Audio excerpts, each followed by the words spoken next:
আজই ডাউনলোড করুন আর এনজয় করুন আপনার পছন্দের শো। ছোট ম্যাডাম আর দেবলীনা ম্যাডাম যদি পান্তাকে দেখে নেয় তাহলে তো সর্বনাশ হয়ে যাবে। বাড়িতে মা থাকে না? না, মা আছে না বাড়ি। ও, তাহলে কি ভাড়া বাড়িতে থাকো? না, আমি আসলে অনাথ।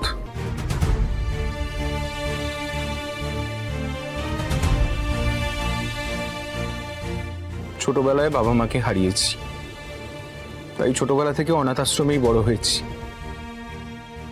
ছোট, কোথায় কি কথা বলতে হয় জানিস না? না, আশ্চর্য। সরি বল ওকে। আমি সরি? হ্যাঁ তুই বল সরি। না না, সরি টরি বলতে হবে না। হ্যাঁ বলতে হবে রাতুল, প্রথমবারও গাঙ্গুলি বাড়িতে এসছে, sorry ball. I am sorry. It's okay.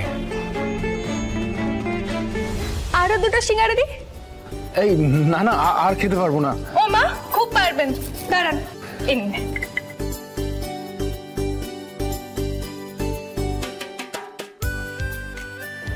ভালো করে খাও।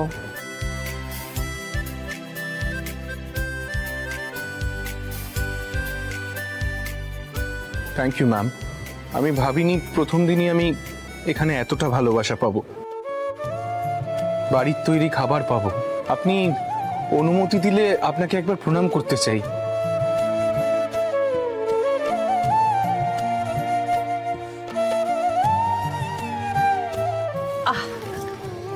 ঠিক আছে ঠিক আছে, কিন্তু এই খাবারগুলো খেয়ে ভালো লেগেছে, এগুলো তো আমি রান্না করিনি, করেছে তো কুসুম। ওকে, আরে তাহলে তো কুসুমকেও প্রণাম করতে। না না না, আমি না।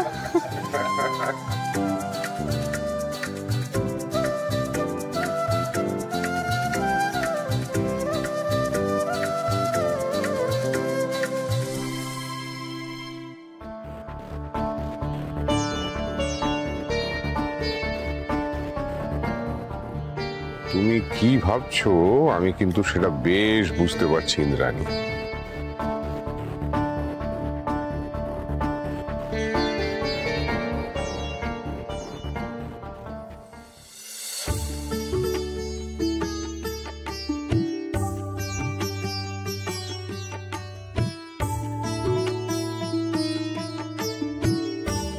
ধরতে পারে না, ধরতে পারে না, ধরতে পারে না, ধরতে পারে না, ধরতে পারে না।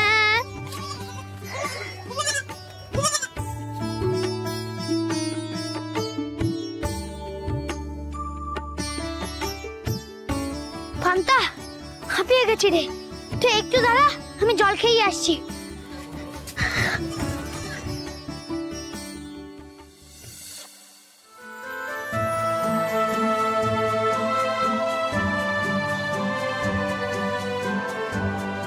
ঠিক আছে, কাল দেখা হচ্ছে তবে। Yes sir. Congratulations once again Ratul. Thank you sir, thank you, thank you. My pleasure. আমি আজ আসি তাহলে।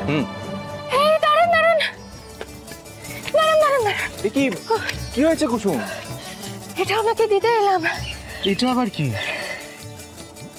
দেবীমা বললেন আপনাকে খাবার গুছিয়ে দিতে, বাড়িতে গিয়ে আপনি খাবেন, সব বাড়ির রান্না। এসবের আবার কি দরকার ছিল? মা যখন বলেছেন তখন নিশ্চয়ই কিছু দরকার বুঝেই বলেছেন। ওনার আদেশ তো আবার ফেলা যাবে না। Thank you for this. Thank you sir. Kusum, আজ তোমার জন্যই আমরা একটা ভালো গ্রাফিক ডিজাইনার পেলাম। Thank you. আমি কি করেছি? তুমি আজকে যদি আমাকে এভাবে ডেকে না নিয়ে আসতে তাহলে রাতুল তো আজকে চাকরিটাই পেত না। Good job.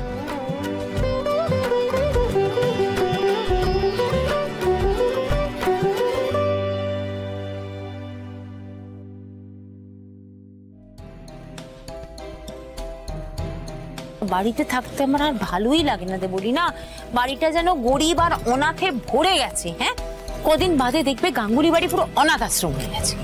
আমি বাড়ির বাইরে মনে হচ্ছে যা।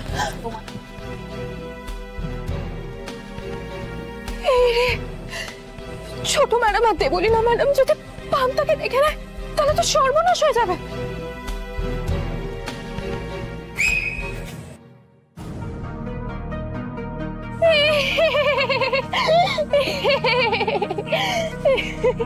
কুসুম এত জোরে সিটি মারলো কেন? হ্যাঁ, কেউ আছে নাকি এখানে? আছে মানে কোথায়? হ্যাঁ ছাড়ো তো, চলো আমার সামনে গিয়ে বসি। চলো।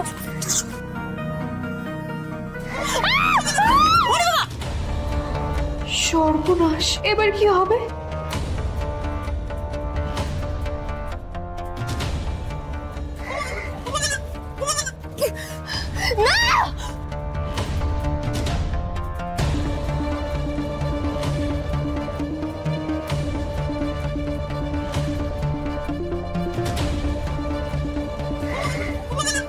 এটা কুসুমের ছাগল না? এইটাকে তো আমি বাড়ির বাইরে তাড়িয়েছিলাম, এটা বাড়ির ভেতরে এলো কি করে? হ্যাঁ, ইস, ছি! আন্টি আমাকে তোলো, আমাকে হাত বাড়াও, তোলো আমাকে।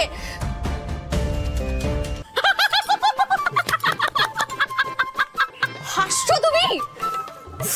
তোলো আমাকে।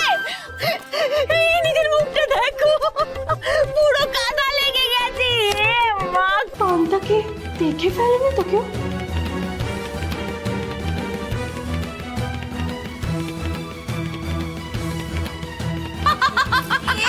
বাবা, কি হয়েছে? বাবু হাসছিস কেন? বাবা, এই তো এতদিনে উচিত শিক্ষা পেয়েছে দেখলি। হাসছো কেন ঈশান? এটা পড়ে গেছে, চলো হেল্প করো, ওঠাতে হেল্প করো। সাবধানে। ধীরে ওঠো। তুমি পড়ে গেলে কি করে এভাবে? আন্টি ওই ছাগল ছানার জন্য পড়ে গেছি শুনলে আবার হাসবে এরা সবাই। বলো দেবলীনা, পড়লে কিভাবে? আমি পাটা পিছলে পড়ে গেছি। ও আচ্ছা ঠিক আছে, যাও ফ্রেশ হয়ে নাও, হাত মুখটা ভালো করে ধুয়ে নাও। ছোট নিয়ে যা না, আমি নিয়ে যাচ্ছি। আয়ুষ আমরা যাই। চল। এ বাবা, তুমি শেষমেশ একটা ছাগল ছানা দেখে ভয় পেয়ে পড়ে গেলে এরকম করে? একটা গাঙ্গুলি বাড়িতে একটা ছাগল কোথা থেকে এসে? ও তো এখানেই থাকে। মানে ওকে তো কুসুম পুষেছে, ও তো কুসুমের প্রাণ ভোমরা। ওর আবার একটা নাম আছে, সেটা হচ্ছে পান্তা। আন্টি জানে? দিদি? আর দিদি জানলে তো ঘাড় ধাক্কা দিয়ে বের করে দেবে। বের করতে হবে ওই কুসুমকে না, পান্তাকে। তাহলে সাপও মরবে, লাঠিও ভাঙবে না। ইস, ছি।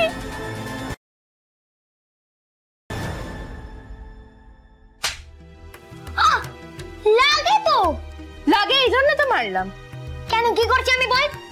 ঘন্টু, আমি তোকে একটা দায়িত্ব দিয়েছিলাম, পান্তা যাতে এই বাড়ির বাইরে না বেরোয়। ওকে একটু চোখে চোখে রাখিস, তোর দ্বারা সেটাও হলো না।